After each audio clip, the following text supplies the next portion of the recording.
Catherine, if you're still there, I'm going to ask you now if what sort of questions we've had come in live from our audience that we can pose to Deb and Paul. There are lots of questions, so I do apologise that I haven't been able to answer everyone, and some are probably more appropriate for you guys to follow up offline anyway.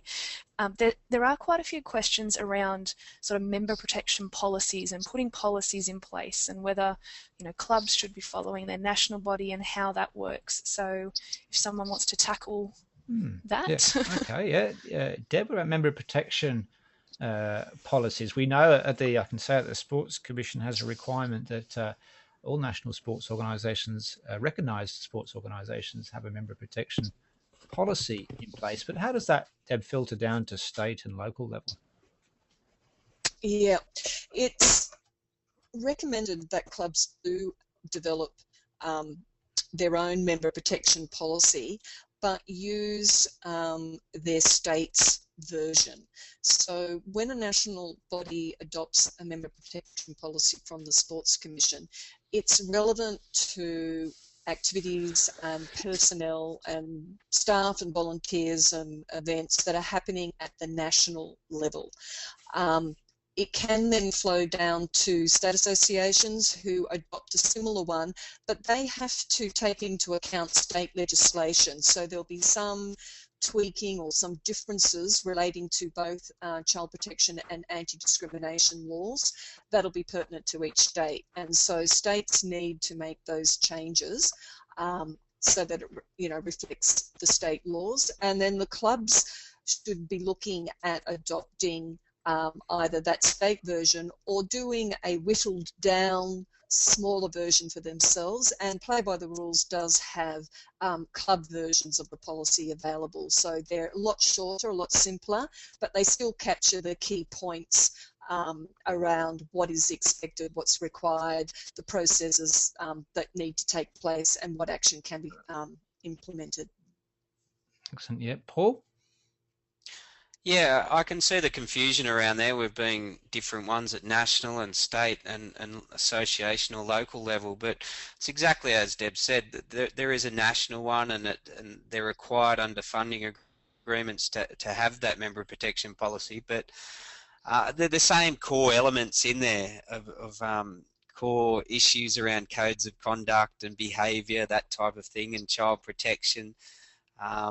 So in essence, they're pretty much the same. They only vary as they go down the line to become state or territory specific, as Deb said, related to the discrimination laws or the child protection laws in that state or territory. So, it's not a huge confusion as long as you've got those core elements in your local club policy. Yeah, I might pick up on this one a little bit, because I know we've had the discussion, Paul, over the last couple of years around the requirement to have a policy and the process and education that sits behind that policy. That's the worst thing about templates. They're good on the one hand that they can save you a lot of time and effort as a template, but it's quite easy for people to kind of abdicate responsibility to go through a process to really kind of educate themselves and understand what that policy really means, in essence, and not just copy a template that's provided.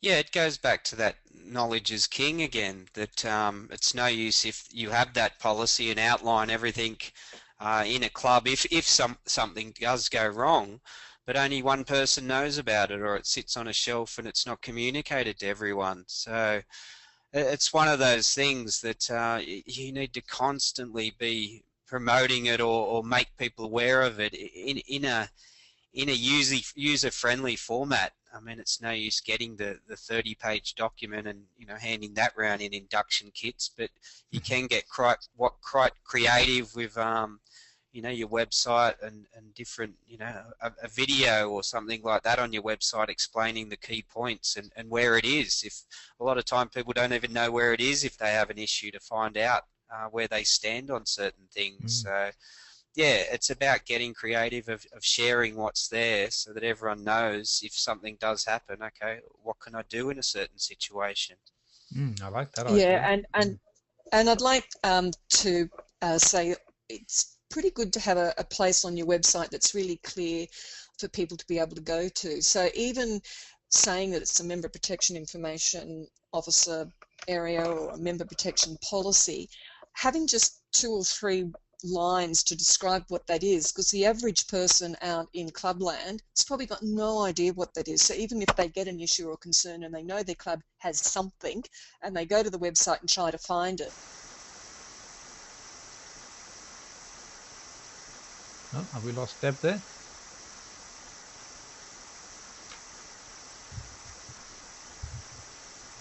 Have we lost Deb? Yeah, exactly what Deb was saying. I mean, it goes to the culture of your club.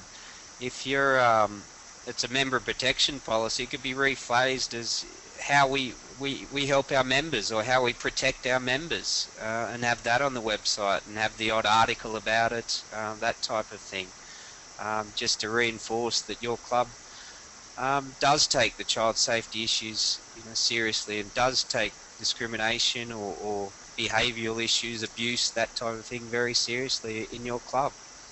Yep. Yeah, for sure. Catherine, have we got any other questions? We've probably got time for a couple more.